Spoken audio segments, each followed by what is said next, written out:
Hello guys, তোমরা সবাই কেমন আছো? নতুন একটা ভিডিওতে তোমাদের সবাইকে স্বাগত জানাই। দেখুন, আমরা ঈদের ছুটিতে চলে আসছি গ্রামে। এখানে আসলে অনেক তাজা তাজা সবজি পাওয়া যায়। এটা হচ্ছে আমার শ্বশুরের জমি। এইখানে চাষ করতে হচ্ছে পুঁই শাক। আর এটা হচ্ছে এখানে গাছ আছে। এটা হচ্ছে আপনারা কমেন্ট করে জানাবেন যে এই গাছটা কি, মানে কি গাছ আমি তো বুঝতে পারছি না। হুম। আর ওই সাইডে আছে হচ্ছে ডাঁটার শাক। আর এখানে আছে সুপারি গাছ। তারপরে এইদিকে আছে আম গাছ। এগুলো হচ্ছে মালদায় আম, অনেকটা বড় হয়, কিন্তু এগুলো একদম বছরের শেষে হচ্ছে পাকে আর কি, ওই বৈশাখ জ্যৈষ্ঠ মাসের দিকে। ওই সাইডে তো কচু, দেশি কচু লাগানো হয়েছে। আপনার আপনাদের সাথে আমি শেয়ার করি। আর এইগুলো হচ্ছে মরিচ গাছ,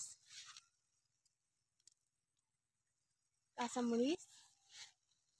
এগুলো কচু, দেশি কচু। এখান থেকে হচ্ছে কচুর লতি হয়। এই যে গাছগুলো দেখাও ভালো করে। এদিকে কি দেখা যাচ্ছে? এগুলা হচ্ছে ঘাস, গরুর খাওয়ানোর জন্য এগুলো চাষ করা হয়। এখানে হচ্ছে পালং শাক আর কি, যেগুলো বড় হয়ে গেছে।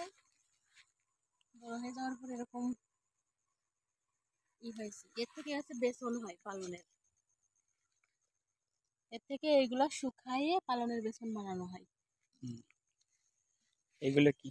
এই এইগুলো হচ্ছে ভুট্টা গাছ।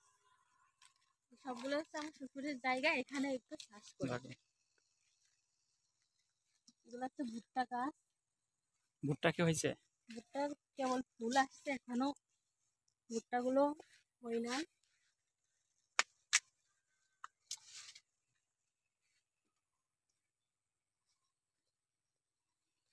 ঠিক আছে, আপনারা সবাই ভালো থাকবেন, সুস্থ থাকবেন।